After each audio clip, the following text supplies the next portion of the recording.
Okay, we should be going live now again.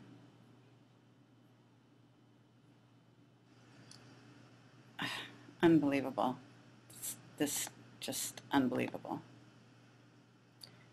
Okay, sorry, this is Carrie Cassidy from Project Camelot, and I know that we are live on live stream at the moment. We're having very interesting camera problems across the board. Dutchsinse is with me. Dutchsinse, do you want to go under that name or do you want to have your other name public?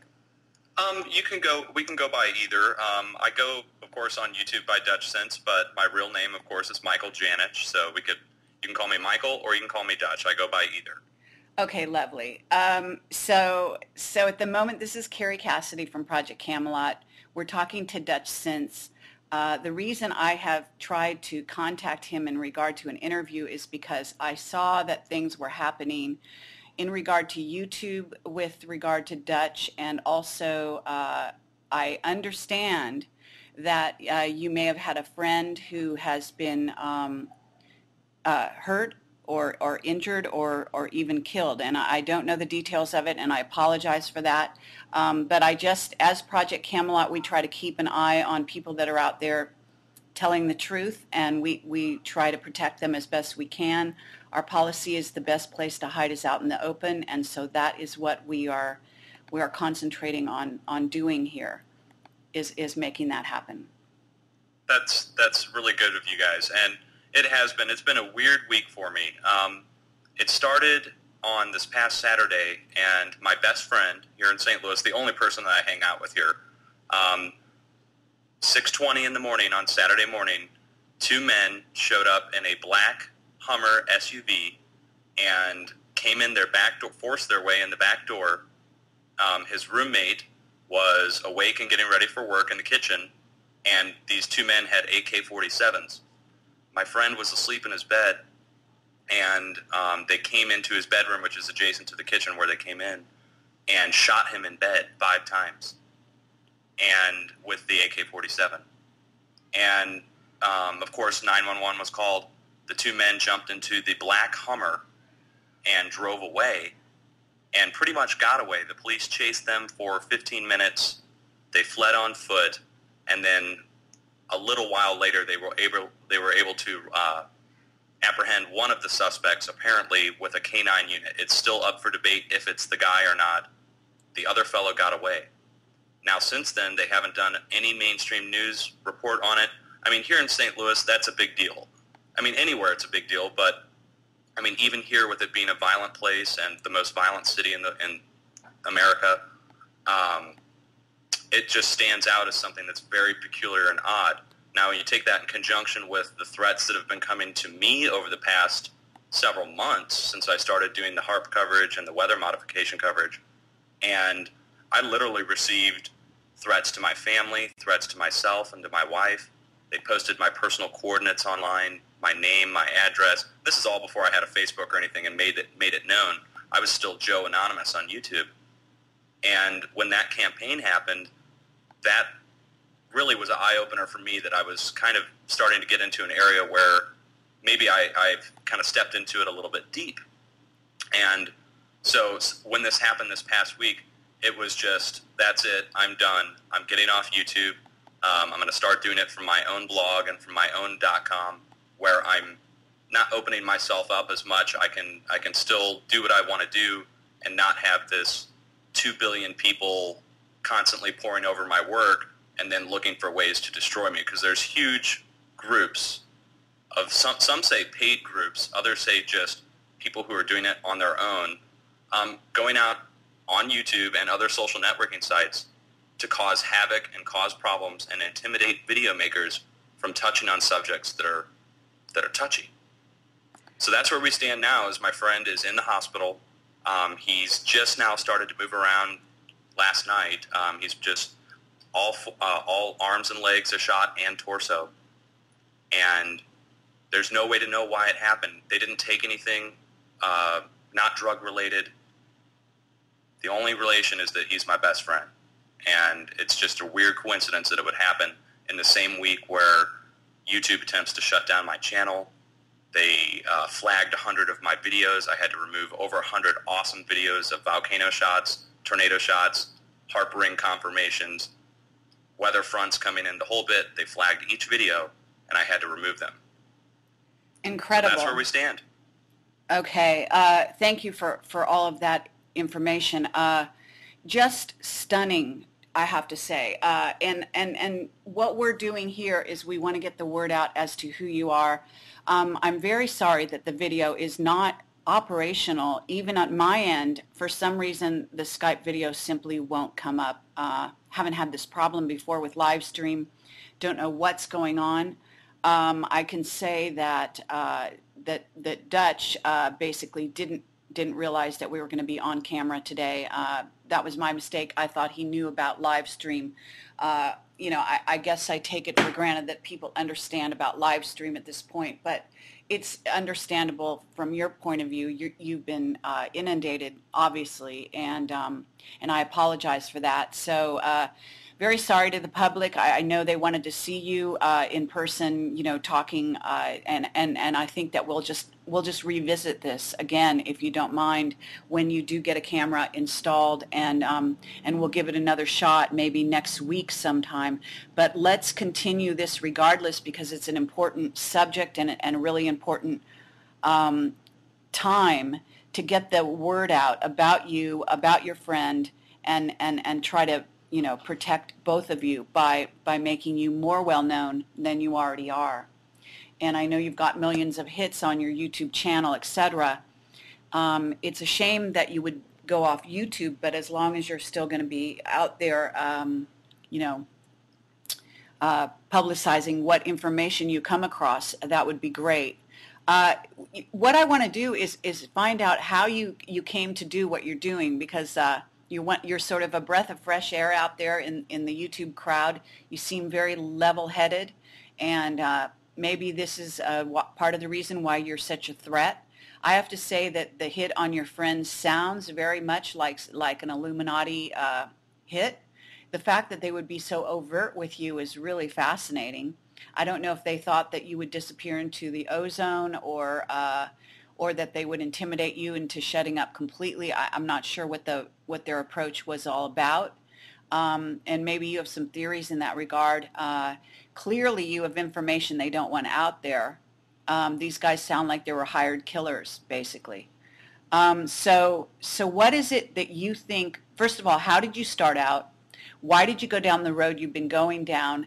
And what specifically do you think you know that other people might not want you to talk about? Well, it's been a serendipitous journey. It started back in end of December, beginning of January of this year. That's when I first started making YouTube videos. Now, I had my YouTube account for years. I always went on and just watched everybody's stuff.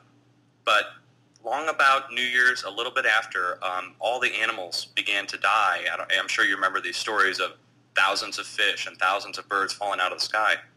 And so I started putting videos out on that, I was from the Midwest, and the birds are falling in Missouri, in Illinois, in Arkansas. And that got me to go look at the radar, because originally people were making reports that it was some kind of storm or some kind of fireworks that were causing the birds to die specifically. And so I went on to our local radar, and I was able to find an anomaly on the day of the birds dying in the same spot, a giant, well, what I now call a harp signature, that appeared over Greenbrier, BB, Arkansas, where the 100,000 fish and 10,000 birds fell out of the sky. And that's what got me looking at the radar. And from that, I mean, I always looked at the radar. My background, computer programming. If you want to know more about me, you can go over to my Facebook page. It's open to the public. And I worked for the cell phone industry for telecom. And out of that, computer manufacturing, hardware systems design. And so I've always had a technical background. And in the process of looking at these radar signatures, I saw, well, what looked like unnatural signatures in with the regular NexRad or in with the regular cloud cover. Now, from that, Also, I noticed an earthquake correlation that was occurring at the time with the signatures. So that kind of set the groundwork for what I was going to be covering on YouTube, and that was just not by choice. It just happened.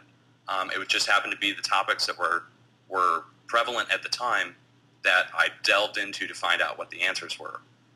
Now, about a month and a half into that, so starting in January into February, and then right into March, there was a series of earthquakes and a series of volcanic eruptions that occurred that also some had strange signatures on the radar, some didn't. Some were in other countries. We couldn't see the radar. So I started to really pay attention to that. And then March 11th came, and that's the big Japan earthquake, of course. And it just so happens 2 days before the earthquake, I put out a video warning the people in Japan specifically to watch out for an additional large earthquake based upon certain swarms and patterns that were happening that I was looking at. I was poring over all the charts, poring over everything I could find. And that has then led into me discovering more about weather modification, more about man-made earthquakes, which is called induced seismicity. It's been a real journey for me. I mean, I came from, like I said, a telecom background, and I got thrust into what's almost a conspiracy world, a borderline conspiracy. But it's not a conspiracy because it's proved true. It's not just talk. It's not just suppositions on people's parts. There's PDF documentation. There are entire courses you can go take at Stanford or at University of Leicester in England, and that's just two examples. You can literally get a doctorate in weather modification, which is actually called geoengineering. Right. And so in the process of revealing all of that, putting the PDFs out, reading them to the public and helping people to understand in layman's terms, putting out diagrams, putting out all the locations of every facility I could find for Google Earth so you could go look at them and prove that they're real facilities. And in the process of doing that, that's when the threats started. That's when I started to get the emails telling me to stop making videos or they're going to put my information out. That's when Godlike Productions and Above Top Secret come out with the expose on who Dutchsinse is, and it's a complete fabrication. Oh yeah, it's wow. great. It's still out there. I'm shocked that it's still floating around out there. I asked them to remove it; they will not remove it. Wow. And what because I didn't see that. What did they say about you because they've done the same thing to us. So I'd just be curious, what kind of lies are they saying? That I am mentally disabled and on Social Security disability. Wow. For the mental disability. It's ridiculous. First of all, I've never received any check from the government except for a tax refund, and I don't even get those that much. And secondly, it's just it's an insult to my character, honestly. So I don't even really want to respond to it other than to say, if you go read a description of who is Dutchsinse and it hasn't been written by me or a friend of mine, don't believe it. Wow. So that has led me up to where I am today. Now, there's a huge amount of information that we could go into in the meantime about what was discovered and the ultimate outcome of this, which the ultimate outcome now that I've come to find is that millions of people already noticed that there was something going on, and they couldn't put their finger on it as to what when it comes to weather and earthquakes. But when you're able to point out the patterns, you're able to point out radar signature and give them PDF documentation, it becomes a lot easier to understand where our severe weather is coming from, where even a lot of these earthquakes are coming from. And then, of course, we could go into extrasolar possibilities, which is why they built HAARP in the first place, I believe. It has nothing to do with planet Earth. It has everything to do with manipulating objects in space. And planet Earth is just one of the things they can use HAARP for. But if you go actually read the documentation, especially the stuff the Chinese have put out about their Meridian device, which is just their version of our HAARP, is that they brag about the ability to manipulate objects in space. Okay. And so, right, you put all that together and you start to see this huge master plan that's at work. Dare I say it's where a large majority of the black budget for our country and for countries around the world has gone into this whole project. The whole project, of course, is geoengineering. It's not just weather manipulation. It's full-blown planetary engineering and extraplanetary engineering. That's absolutely true. Well, I take it that you don't know a whole lot about Project Camelot, but this is the area, some of the areas that we go into in depth and have been for the past 5.5 years, doing videos with people that document this information from Black projects, etc. You know, there are a number of people who have investigated these things that you're talking about. Scott Stevens talks about weather wars and weather modification. He's an ex-weatherman and has very close information regarding Black projects from, let's say, a close associate on top of it, who I probably had something to do with opening his eyes in this regard. But you're absolutely right about there are weather wars going on between various countries at this time. And these things that are going on with regard to modifying the Earth in general. Well, you can talk about CERN. You can talk about Clifford Carnicom, who I just interviewed on my radio show, who started out talking about chemtrails and is a scientific, really the expert, the guy to go to in regard to chemtrails. And he started out very innocent, just investigating the weather modification with regard to chemtrails. And at this time, at the end of the interview, he will tell you that he's already entertaining the notion of what they're doing with the entire Earth and in fact, time travel.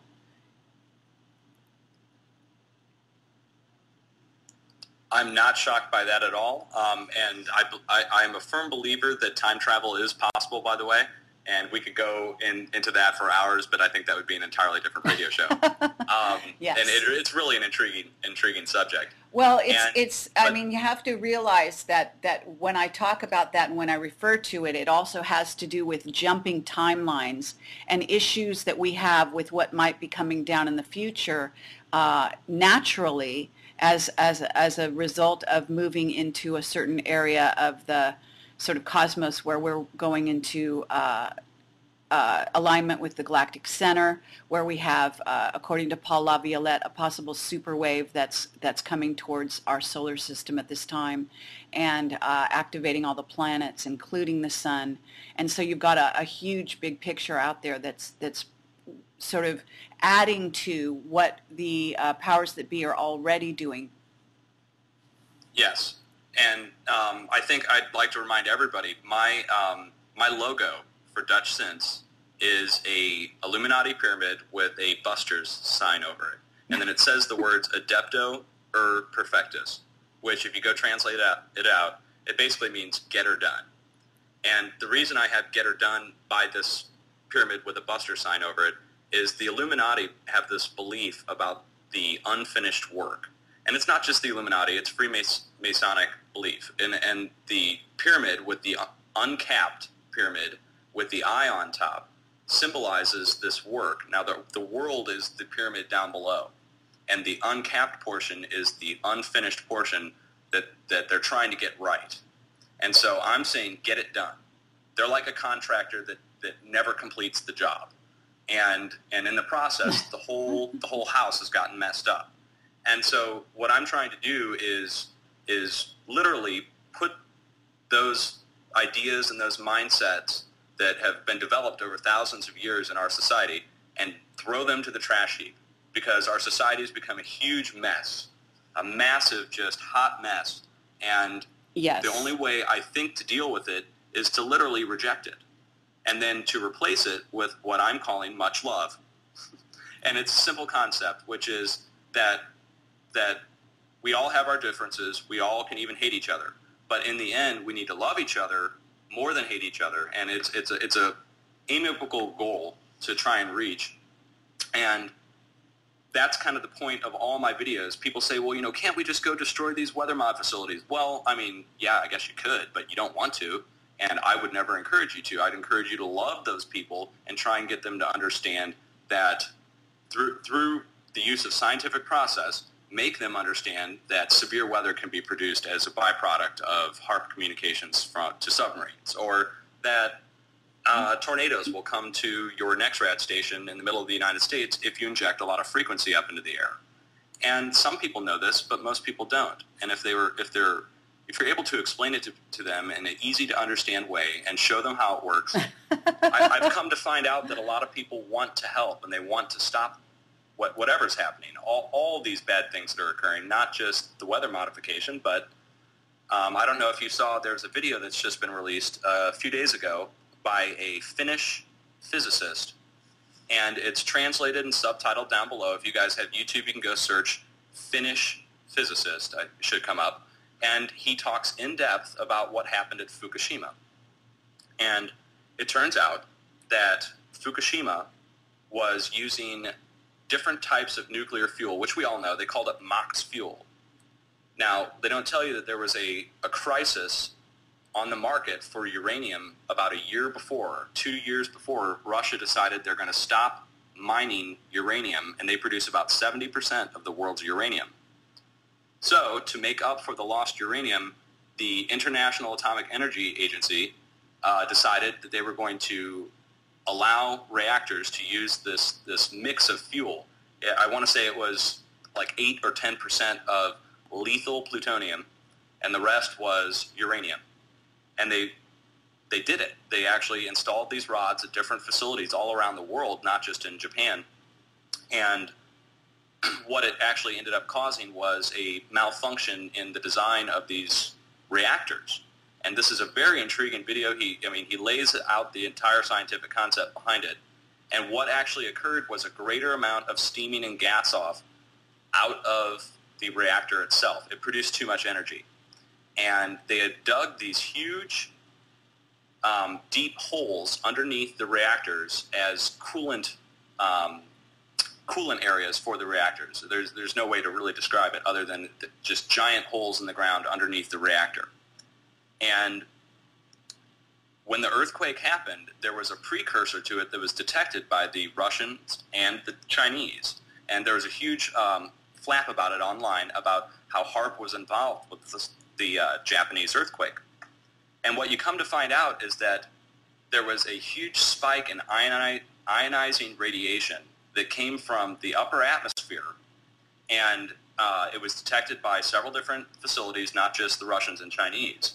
And now this physicist from Finland has figured out that the ionizing radiation was outgassing that had occurred from Fukushima and other nuclear reactors in Japan before the quake happened, like we're talking a couple weeks before. And then they used HAARP, and one of the descriptions of HAARP is they can use it to strip electrons, they can use it to literally change substances up in the atmosphere. We could go in depth on that.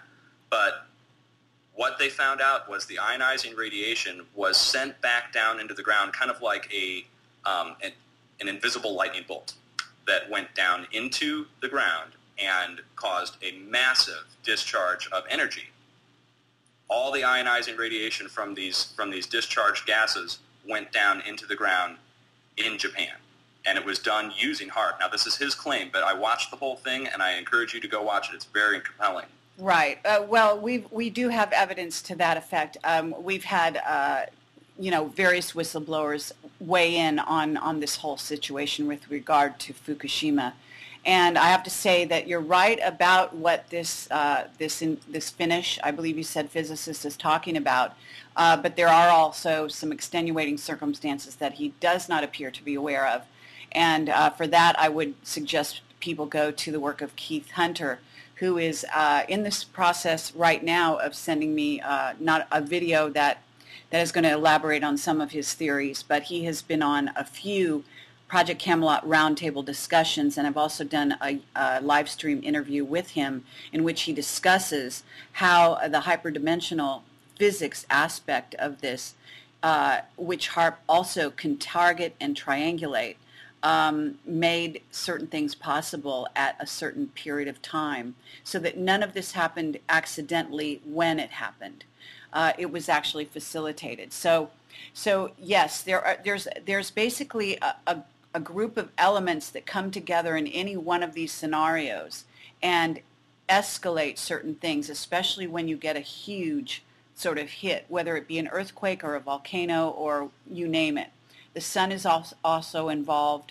There There, it has to do with the ley lines. It has to do with energy lines around the planet, et cetera, et cetera. So you know you are on the right track with regard to all of that. What I want to do though is to go back to some of your information and sort of track down why you think, again, that they may be targeting you and have targeted your friends specifically. In other words, what specific information, in your view, might be reason? In other words, what's more important than something else? Can we focus in that way? Yes. Now, of course, now keep in mind this is my speculation on what it is. There's still an ongoing investigation to figure out what happened. Now, of course, it's suspicious. A black Hummer, again, AK-47s, didn't take anything. My best friend, the only guy I hang out with. Now, for me, that means that I've been touching on touchy subjects with HARP and BAE Systems, the builder of HARP, but the real sweat, the real problem didn't come for me until I started talking about this problem in California. The problem with the plumes, and I was seeing different, for those of you who are new to the subject and haven't watched my stuff, about a month ago, a series of plumes appeared in California, Nevada, Oregon, and Washington State, and even as far east as Idaho. And the plumes were these moisture returns that showed up on radar and sometimes on visible satellite. And they only came off of volcanic areas. Only came off of volcanic areas. You could zoom in on Google Earth and find an actual cone or an actual lava field that was producing all these different plumes over the course of about 2 weeks.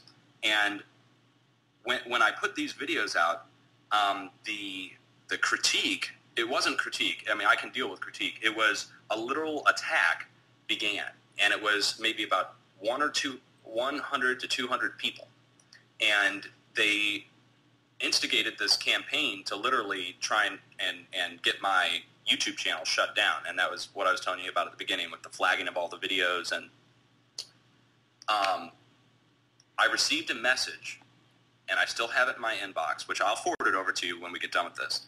And it's literally a threat message. It says, it's like the other ones I got, but a little bit deeper. It says, you better stop making videos. We've warned you.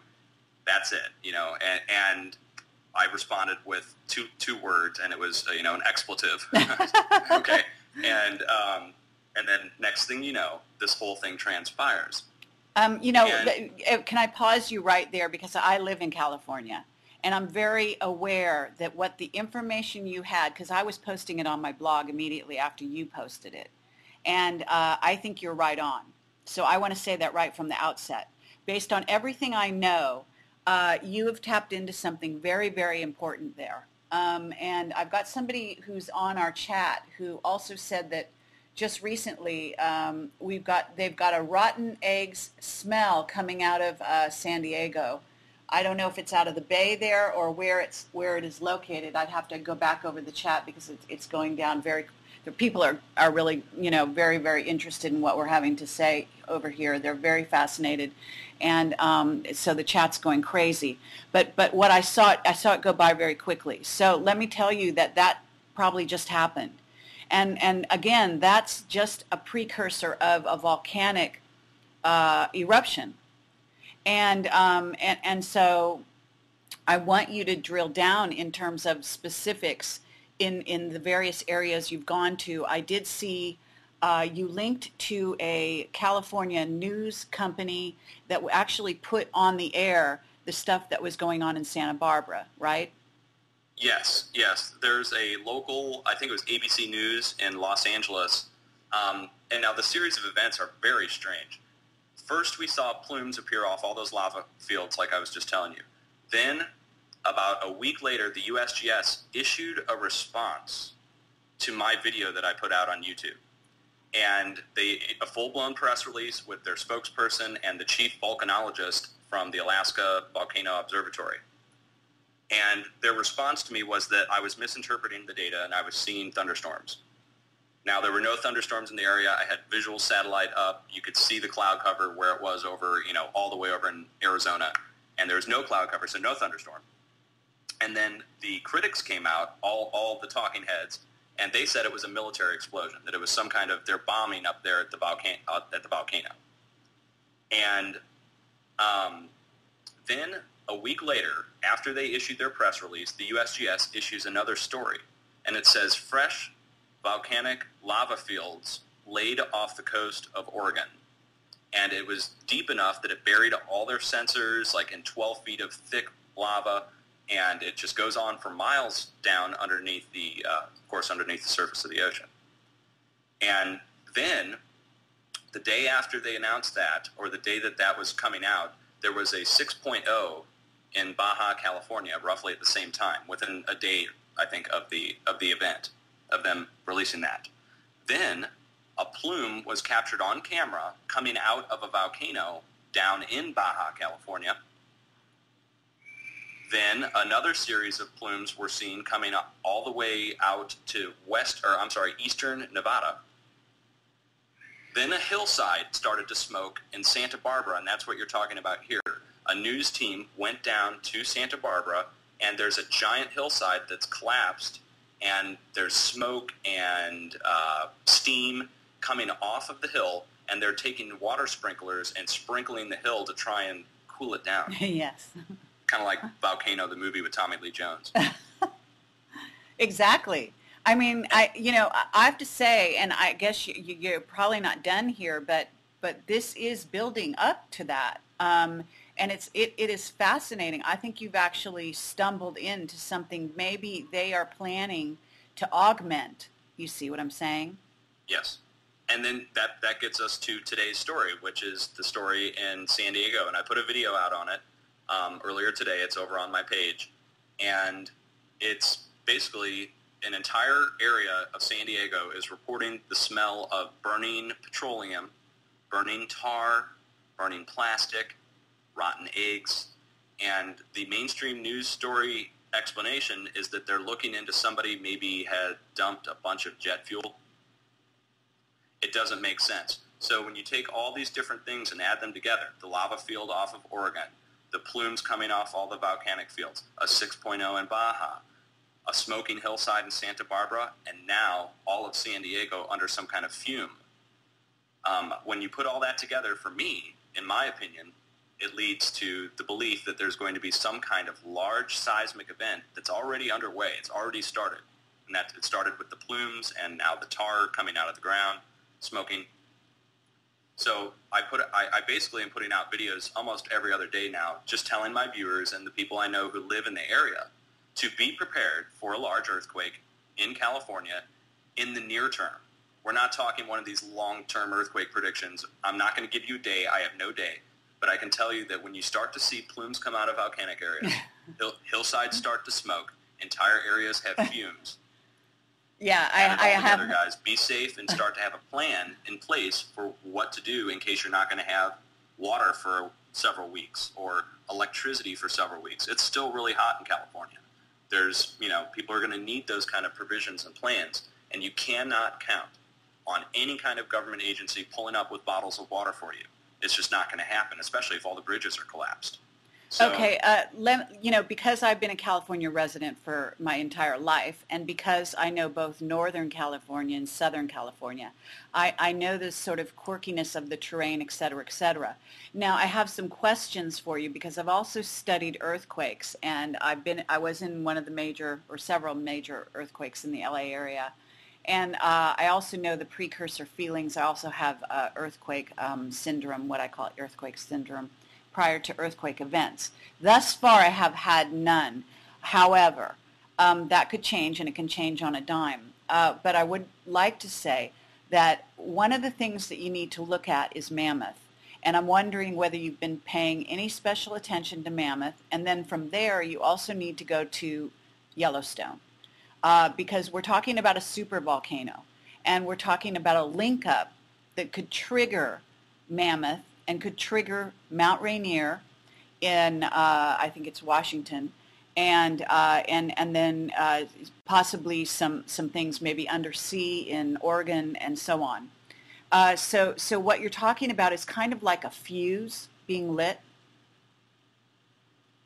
Exactly. And I just drove up there, actually. I drove across the United States on the taking radiation measurements for the Fukushima fallout, and I went right up through Idaho into Oregon and all the way up into Washington State right to the coast. And in the process, we stopped and camped out in Idaho at the Craters of the Moon State Park, which is a huge lavic field. Yes. And while I was there, I just happened to remember this thing that I saw on TV maybe a few months back, and they had announced that the caldera for Yellowstone, they've done LIDAR measurements, which is, the ground penetrating radar. They've done LIDAR measurements down at, I'm sorry, not LIDAR. They've done,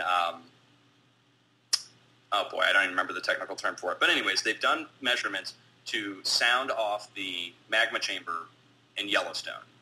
And what they found was it goes all the way over to western Idaho, the actual chamber.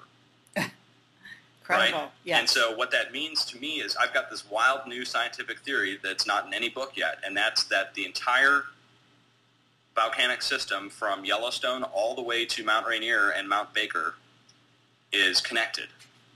And so if you see, for instance, if we had the technology back when Mount St. Helens erupted, we probably would have seen some kind of connection between when Mount St. Helens erupted and activity that was going on at Yellowstone. But it was just, they didn't have the proper equipment set up yet, so we can't, that's just supposition. But I think now that we're seeing activity in Yellowstone, if you go look at the Yellowstone charts for today, I'm looking at them right now here. And you can see up here at... Can you put them on your computer screen at all? I don't know if you know how to do that, so that well, you don't have a camera. I'm sorry, you don't have a camera, so that doesn't help. Can you text me the link, and then we can make that available to people? Oh yeah, definitely. I'll tell you what. I'll just put it in the chat right here with you. There you go.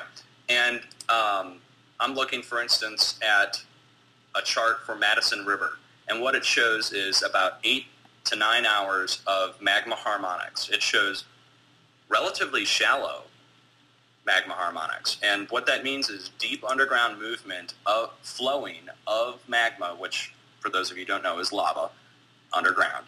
And what that means to me is that the whole area is showing a flow. And now if you go and compare the charts between the Pacific Northwest, you can go look at Mount Baker or Mount Rainier, and I mean, it would take you a lot of time to go through all these charts. But when you look at them, you see this connection. At the same time that Yellowstone kicks up with its activity and its harmonics, you see a little bit less, but you still see harmonics occurring at these other volcanoes about 800 to 1,000 miles to the west.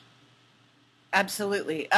Now, I just want to say to people who are listening that this is a very fascinating situation we've got going on, because what happened with your friend Dutch is something that they have normally had a person react in an opposite way to the way you're reacting. In other words, you're going on my show here and you're coming public and you are doing this in the midst of what had happened to your friend instead of pulling back. So I just want to commend you for being, the kind of whistleblower that we need at this time. And I just want to say our premise at Project Camelot is the best place to hide is out in the open. If they kill us at this point, they are making martyrs of us, and they are pointing to the fact that what we are saying is true. Okay? So this is where it gets very interesting from here on out. So I just want to draw people's attention. This is going to go viral. When we're done with it, we will be uploading it to YouTube as well. So it will not only stay on live stream, it will be on Project Camelot and YouTube and on our own servers, which we've been doing with all our videos on live stream. We download them instantly to our own server so that there's no fallout, that it suddenly disappears, etc. So, and I encourage you to put this on your own site as well. And then we could keep doing updates. I would suggest maybe even on a weekly basis if you're willing. And hopefully you'll get a camera and people can also can also see you physically, so that also helps protect you. But to continue along this line, because it seems you've stumbled on something very, very important, and I wonder if you have, before you started noticing the things happening in California, had you been talking to anybody, or did you just notice it and then put it out on YouTube? I noticed it and just put it out on YouTube. It was the way it goes on YouTube is we kind of talk amongst each other, the video makers and all the contributors. I go onto my own forum and talk with people, and it was one of my viewers in the forum that actually alerted me to the plumes. They said, hey, you should go look at this. It looks really strange. It looked maybe a forest fire. And that's what I originally thought it was. I thought it was a forest fire. My first video said, hey, I think I just discovered a forest fire here. There's nothing on any website yet, so we might need to report it. And that's what got me to go look at Google Earth to see what was on the area, see what kind of trees were burning there. And it turned out it was a black lava field with no trees. Okay, And, but when you say your friend, are you talking about the very friend that was shot? oh, no. This was somebody in the forum itself. Now, my Okay. friend... First, let me say something about my friend. He will eventually listen to this radio broadcast, so I do want to say, Max, brother, I love you, and I'm sorry what happened to you. I don't know why it happened yet. We're trying to find it out. We're trying to find out an answer, and there's no answers. There's no mainstream news stories. All the information's been cut off on everything that happened to you, man. And I'm sorry if it happened to you because of me and the threats that were made to me. And so now that I've said that, I just got to move on because I haven't got a chance to say that yet to anybody. Sure. And I haven't got to see him yet either. That's the worst part. So we're at a point where there's intimidation that's going on. Okay, everybody knows it. There's reports of sock puppet trolls, government control accounts. There's all types of groups of just people that are doing it, trying to discredit. And I can't really find a reason for it other than that it's becoming such a powerful force, that they're literally trying to put the kibosh on it. They're trying to stop it. And look, the USGS responded to Dutchsinse. Yeah, okay? absolutely. Hello? Can you hear me? Oh, I can hear you. Sorry. It broke Okay, up. yeah, absolutely is what I said regarding USGS. The fact that happened means that you've had a huge impact. The fact of the matter is that consciousness is waking up all over the planet and scaring the shit out of them. Yes. And now you'd mentioned the work about portals and different interdimensional portals having to do with Fukushima. Yes. We're getting to a point where either figuratively or literally, there are certain things that are opening up. There's information is coming out. For instance, look at how the debate has changed over weather modification in the last 2 years. 2 years ago, if you came onto YouTube or you went onto any website, it was a full-blown debate and ridicule of people who just believed in chemtrails. And there's people, Yeah. you go back and read these articles from 2 years ago, and you go read the comments down below. It's ridiculous. And now it's come, the argument has been pushed along by myself and by hundreds of other researchers now, to the point where that's not a debate anymore. And if you try to debate it, we laugh you out of the room because we know it's real and we know we have the documentation to prove it. And so that's what's occurring now on a greater scale. It's happening to finance information. It's happening to information on the Federal Reserve. It's happening to information on UFOs. And it's also happening to very strange topics like interdimensional portals, like time travel. We're getting to a point where we don't need the government. If you think about what the government provides for you, and I'm not saying that they're great for providing roads and defense, but when it comes to needing the government to tell us what the earthquake information is, or needing the government to tell us about extrasolar planets, well, a lot of people, they want to hear it from the government because then they believe it. It becomes legitimate. But I'm here to tell you guys, you can look at all the data yourself and come to your own conclusions that are usually 9 times out of 10 more sound, more accurate, and more believable than what the government offers you. So when the USGS comes out to you and says, well, no, you're just seeing some thunderstorms, or, don't believe it. Exactly. Question it. Go look it up. Go look at the charts. Yeah, Compare. let me stop you there again because actually that's another key to why you really have made a mark, and that is because you didn't take the official story that was being put out there. Now, Richard C. Hoagland, who I just did a major conference with, a video conference online using live stream with 5 other people besides myself, and we didn't have any video problems at that moment. But anyway, we talked about Elenin, and I'm sure you've heard the stories about Elenin, etc. And he plots it around the world, around the cosmos, where it's going, where its trajectory is in our solar system, etc. And what he does is he wrote a book called Dark Mission, in which he tells you how NASA has lied to the people. And he documents it, very, very well documented. And his co-author was Mike Barra, by the way. So what I want to say here is that when you question the authorities, when you question the so-called authoritative story out there, is when you begin thinking for yourself and you become a threat. And it's vital that people do this at this time. And you've done this really par excellence, because you were very logical. You didn't start ranting like a madman. You just logically followed the steps, followed the clues, and got the information, and then you published it.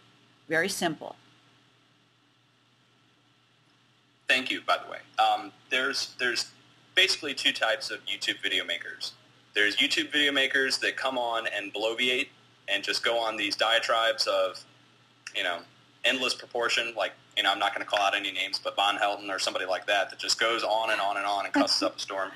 Or there's the other video makers, which that's why I don't show my face in a lot of my videos. I mean, you'll see it. I mean, I appear from time to time, but I don't want it to be about me. If there was a great computer voice that I could get that would just read it off to you, I probably would have done that at first, because, and I think that's why I became so popular so quick, is that I show you what I'm looking at, and I kind of tell you what I'm thinking, where it's going, and then I put the links down below, and I don't ask anybody to believe me personally. I ask you to verify it for yourself. And, it's kind of like, it's what Fox News should have been. They could have done it right, but instead they got all political. And so that's where we are, it's literally a point where people like you and I can start to make a change in the world. We can change the USGS. We can change the way they report on their earthquakes. But it requires us to take video screenshots and requires us to put videos out contradicting their message. And that's what led, I think, I can't prove it yet, but I think that's what's led to the problems that I've had this week and for my friends and my family. I mean, my mother had to sell her house and change her bank account information. Really? I mean, they came by. People came by the house. They did. They came by and knocked at like 3 in the morning on my 70-year-old mother's house. And that was after they posted my family's information online. It wasn't enough to post mine because I wasn't intimidated by that. And you can go ahead and post my financials. I've got the worst credit in the world. So it's actually good if somebody steals my identity. And I love that. Okay, no, that's great. Well, you really, it's so refreshing. It's so nice to hear someone else out there with some guts, and I really appreciate that. Let's go back to the material, because I want to drill down some of these things. Now, correct me if I'm wrong. I thought you had some information also about the Palm Springs area. I'm sorry, you broke up really bad. All I heard was I heard information. Okay, I wanted to go back to the information, and I thought you had some information about the Palm Springs area. Oh, yes. Okay, Palm Springs. Well, here, I'll send you the link. In the series of videos that I put out, you're referring to the volcanic eruption, correct? Yep. Okay. In the series of videos that I put out, I listed the coordinates for each area in question. Now, the Palm Springs area wow, okay, everybody's calling me now. The Palm Springs area showed plume activity, and let's see here, and I was not able to get a verification. See, what the problem for me that lies here is that in Missouri. And to verify a situation in Southern California or in California in general, people have to go out at the time that I put out a video and try and capture the event. And so if the same area that we're talking about here, I believe, showed a plume literally come off of Palm Springs. Now, unfortunately, there's a military base right there, right? Right. I mean, that's what the skeptics were able to come up with, was that in Palm Springs there's a military installation, and that's what was producing our plume activity. There's a logical, critical explanation for everything in the world, even if it's not true. And so that's what I ran into with trying to verify, for instance, Palm Springs, and that's just one area. So I mean, I was kind of left grasping straws, trying to figure out what's happening there. To this point, I still have no information particularly on it, other than the original story that I put out, which was that we were seeing something come from the area. Okay, yes. And I have to say that also struck me as being right on in terms of the geophysics of this area. So what I want to do is also talk to the people here that are in California at this time, because I'd like you to take your video cameras and I'd like you to document what signs you are coming across in the environment, if you don't mind. And let's just continue to document this closer at hand, because I believe that Dutch is on to something. I believe there may be some triggering event that they may have.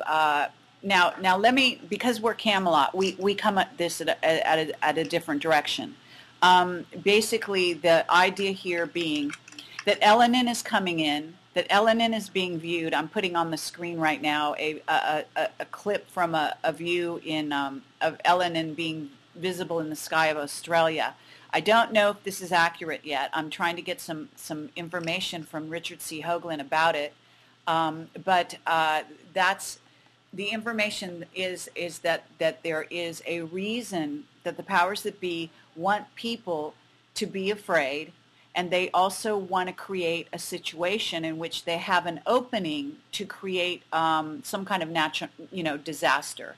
There had been some information, I think, in fact, someone told me just today that Dr. Bill Deagle, who has his own radio show, was predicting, he's fairly psychic, that there was going to be some kind of incident in the very near future in LA. What happens is these elements that we're talking about put a doorway for the powers that be, again, who are waging weather wars, etc., to create an event. And the event will be cloaked in all kinds of confusion. And so this is something to be aware of. But go right ahead. I wonder if you can also talk a little bit more about the earthquake, because there was one particular video in which you had, it seemed to be the Ring of Fire, but it was beyond the Ring of Fire, and you're showing how major earthquakes around the globe were escalating. Yes. Now, the earthquake threat, it's not just for the Ring of Fire, folks. If you go look at the charts, if you go actually look at the plots, you can plot it out on a map. And this ties in with post-glacial rebound effect, but that not being the main cause, I don't think. I personally think there's an extrasolar cause, an extraplanetary cause to this. So it's most likely some kind of problem with the sun, or some kind of problem with another body that's in between us or in the solar system itself having an effect on our planet. That's my personal hypothesis on it. I haven't been able to prove it yet, but it'll be proved here really shortly. But the only way to prove it is to wait and see.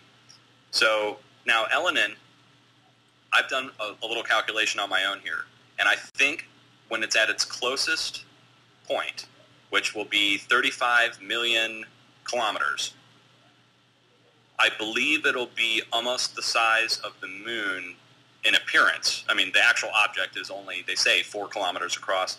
I don't buy that. I think it's a little bigger. But with the coma and everything, I think it will be the size of the moon at the distance that it's going to be. If it's 200,000 kilometers across at 35 million kilometers, it should appear huge in the night sky.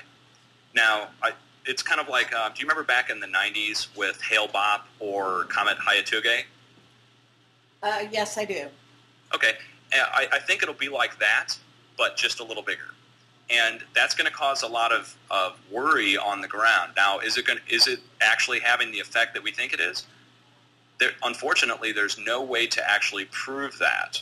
And that's the problem that we all run into. And I love all the work, everybody you just mentioned, Richard C. Hoagland, just all of those people.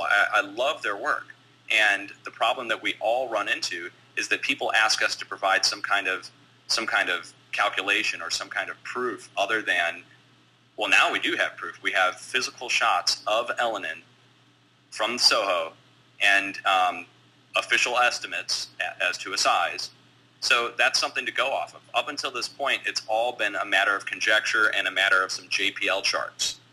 And so now we're to a point where we're down to the last few months before this gets ready to happen.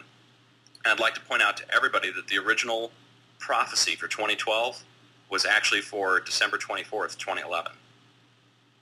And you can go watch, there's several old shows, Leonard Nimoy and a couple others.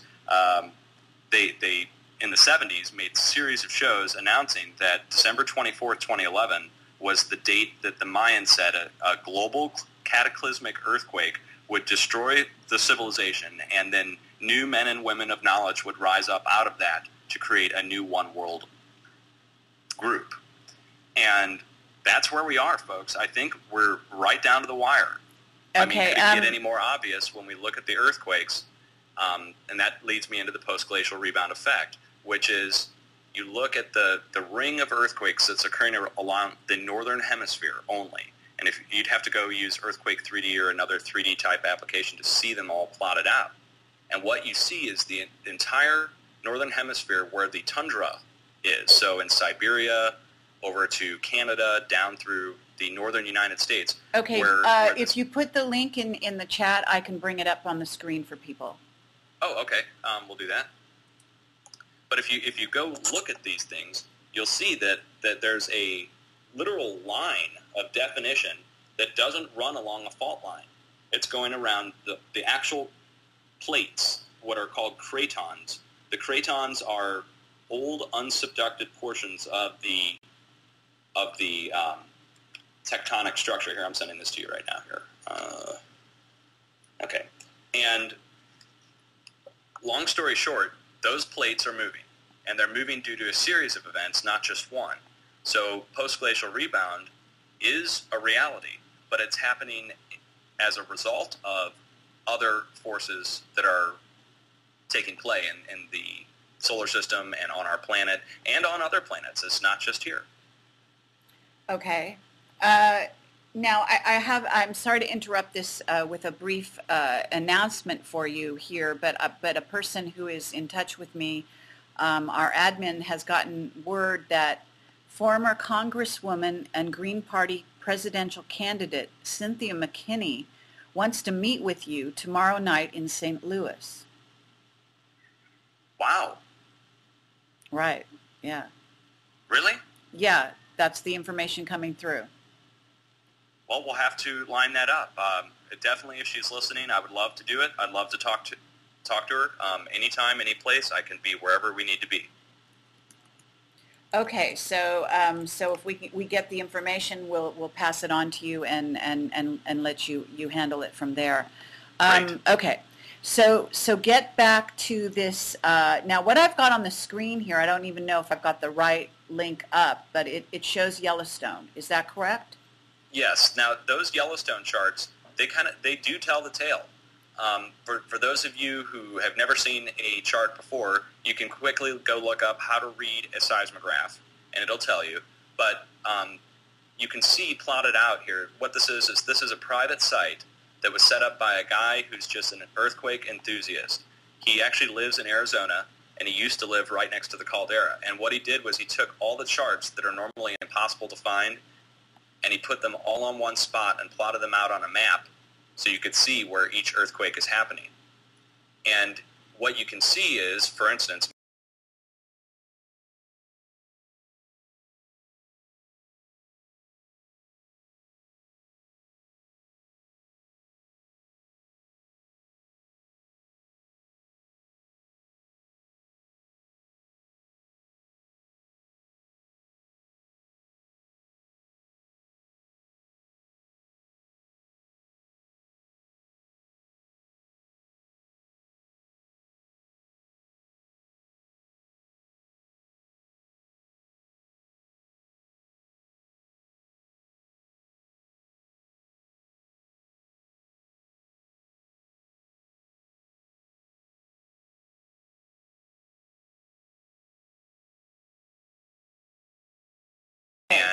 So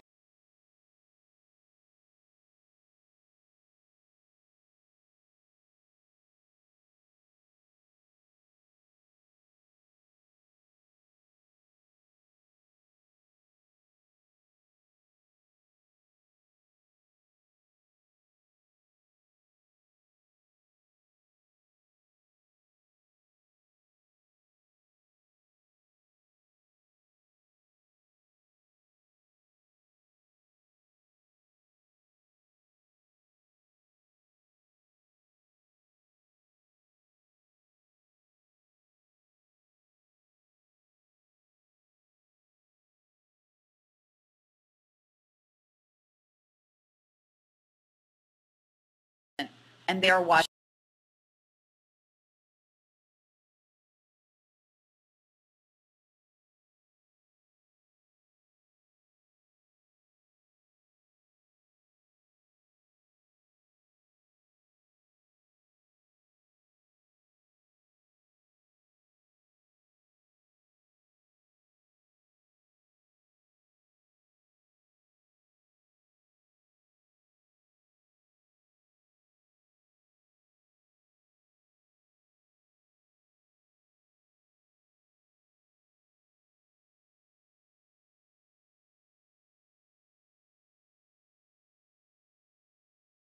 that have been on Camelot and continue to be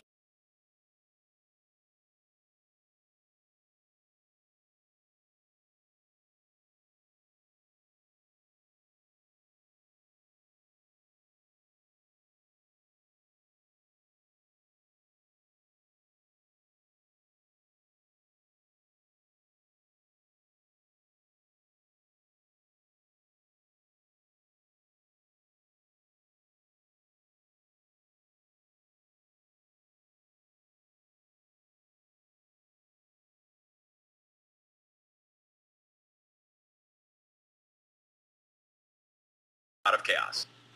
And David Icke,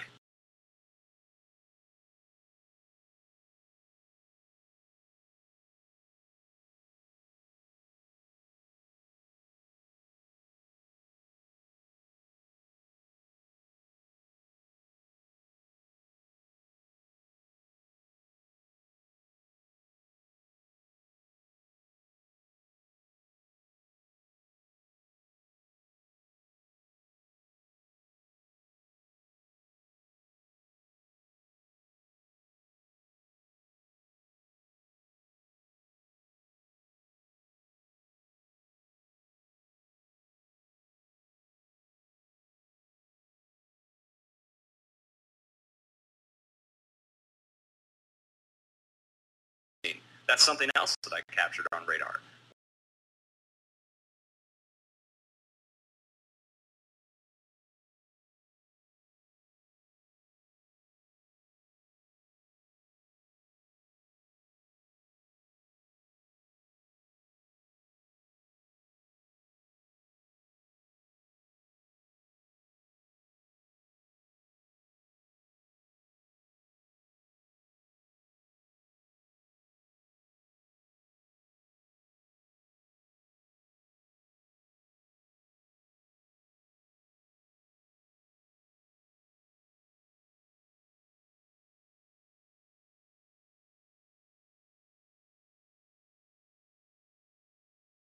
And that's how they operate. And so we've got to learn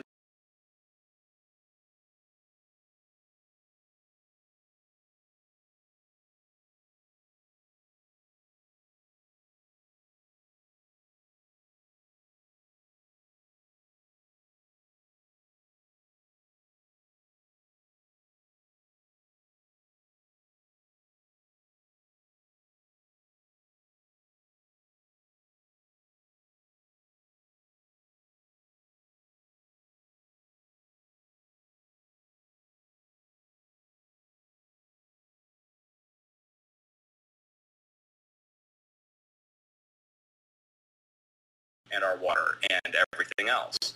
And